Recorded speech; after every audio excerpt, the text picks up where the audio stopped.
Bienvenue pour cette nouvelle analyse. On l'a appelée MDTIS. Bon, petit clin d'œil pour ceux qui ont la référence. Ah oui, pas mal, hein.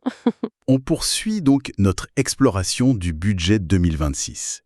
Après les annonces initiales et les toutes premières réactions qu'on avait décortiquées la dernière fois, C'est ça. aujourd'hui, on se concentre sur une période vraiment critique.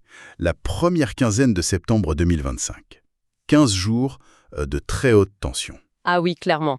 Avec cette tentative de choc de vérité portée par François Bayrou, et puis la crise politique qui a suivi quasi immédiatement. Exactement. L'objectif ici, c'est de comprendre un peu cet enchaînement, les positions des uns et des autres, et surtout l'impact de toute cette agitation sur l'avenir de l'innovation en France. Qu'est-ce qui s'est joué au fond? Et quelles conséquences directes on peut voir? Alors, pour commencer, peut-être, rappelons le contexte. Le fameux plan Bayrou, présenté avec des mots très forts, n'est-ce pas? Oui, un lexique presque guerrier, hein. Stop à la dette, l'objectif affiché de 43,8 milliards d'euros d'économie, cette idée d'une année blanche en 2026. Et en parallèle, un volet relance, en avant la production. Mais le ton général, c'était quand même danger, survie. Ça mettait une certaine pression, on peut dire. Tout à fait. Et pour l'écosystème de l'innovation, les signaux envoyés étaient pour le moins ambigus. D'un côté, il y avait une priorisation affichée. C'est-à-dire? On parlait de réorienter France 2030 très nettement vers l'intelligence artificielle et la cybersécurité. Il y avait même l'annonce de 900 millions d'euros supplémentaires en fonds propres. Ça, sur le papier, ça peut paraître positif. Oui, on pourrait se dire, voilà, une direction claire. Sauf que, de l'autre côté, on voyait en même temps un affaiblissement assez net des outils de soutien plus transversaux. Plus généraux. Ah, et lesquels, par exemple? On pense évidemment aux coupes qui avaient déjà été actées pour le budget 2025, mais qui prenaient une toute autre saveur dans ce nouveau contexte d'austérité annoncé. Le crédit d'impôt recherche, le CIR. Un pilier, quand même. Absolument. Baisse du taux sur les frais de fonctionnement, la fin de l'avantage spécifique pour les jeunes docteurs. Et puis le crédit d'impôt innovation, le CI, lui aussi touché, le taux qui passait de 30% à 20%. Donc des outils assez fondamentaux qui sont rabotés. Exactement. Et dans un moment où on demande des efforts à tout le monde, forcément ça passe mal pour les entreprises innovantes qui comptent beaucoup là-dessus. Surtout que ce n'était pas tout. Ah bon? Il y avait autre chose. Oui. Oui, il y avait cette annonce assez brutale quand même de 1000 à 1500 suppressions de postes dans les agences de l'État. Et là, des opérateurs clés comme l'ANR, l'Agence nationale de la recherche, ou l'ADEME se sont sentis directement visés. Ça a créé une énorme incertitude. Donc on a une sorte d'incohérence, si je comprends bien. C'est ça qui frappe. On affiche une ambition forte sur des secteurs de pointe comme l'IA, mais en même temps, on affaiblit les outils fiscaux comme le CIR et le CI, et on menace les agences qui animent et soutiennent tout l'écosystème nécessaire pour atteindre cette ambition. C'est un peu le serpent qui se mord la queue, non? Exactement. C'est un pari pour le moins risqué. Miser sur quelques champions tout en fragilisant, disons, le terreau général de l'innovation. Et cette tension, elle a culminé le 8 septembre, le discours de politique générale de François Bayrou. Le moment clé, oui. Il engage la responsabilité de son gouvernement. Il utilise des mots très forts, questions historiques. Mais sans proposer de réel compromis, en fait. Non, la porte était plutôt fermée à la négociation. C'était vraiment une stratégie du apprendre ou à laisser.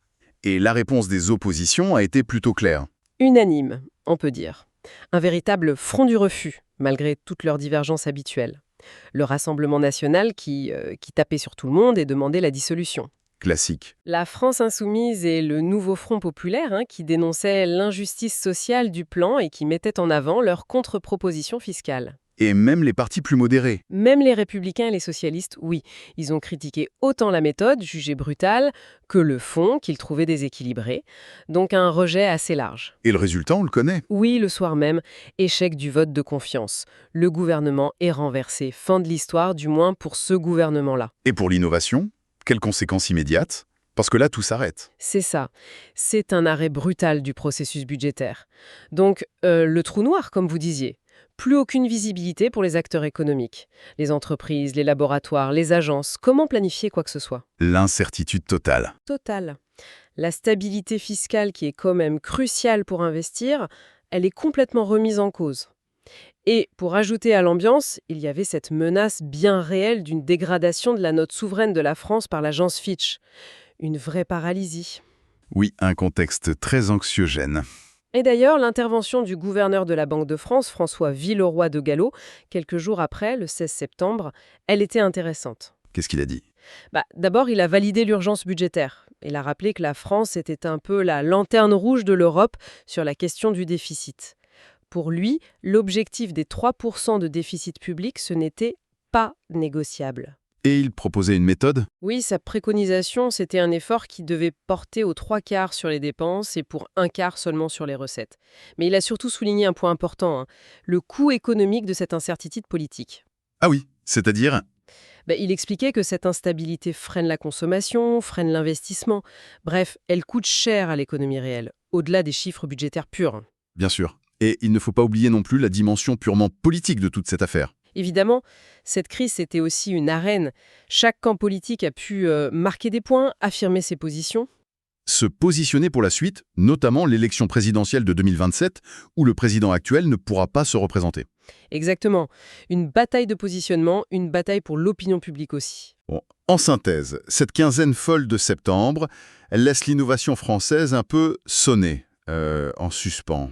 Oui, chaos, c'est un peu ça. Le grand écart entre, d'un côté, la nécessité de redresser les comptes publics, personne ne le nie vraiment, et de l'autre, le besoin vital d'investir massivement pour préparer l'avenir, cet écart est plus béant que jamais. Et maintenant, l'instabilité politique vient rajouter une couche de complexité à une équation qui était déjà sacrément difficile à résoudre. Ce qui nous amène à la question de fond, pour la suite, avec ce paysage politique qui s'annonce très fragmenté et cette pression budgétaire qui ne va pas disparaître demain matin, comment la France peut-elle construire un chemin viable pour financer sa recherche, sa technologie, sur le long terme? C'est toute la question. Est-ce qu'on va voir émerger un nouveau modèle OTI, peut-être plus dirigiste, plus interventionniste, comme certains aspects de la réorientation de France 2030 pouvaient le suggérer, ou est-ce qu'au contraire, on entre dans une période d'instabilité, de turbulence prolongée, qui pourrait nous faire perdre un temps précieux face à la concurrence internationale?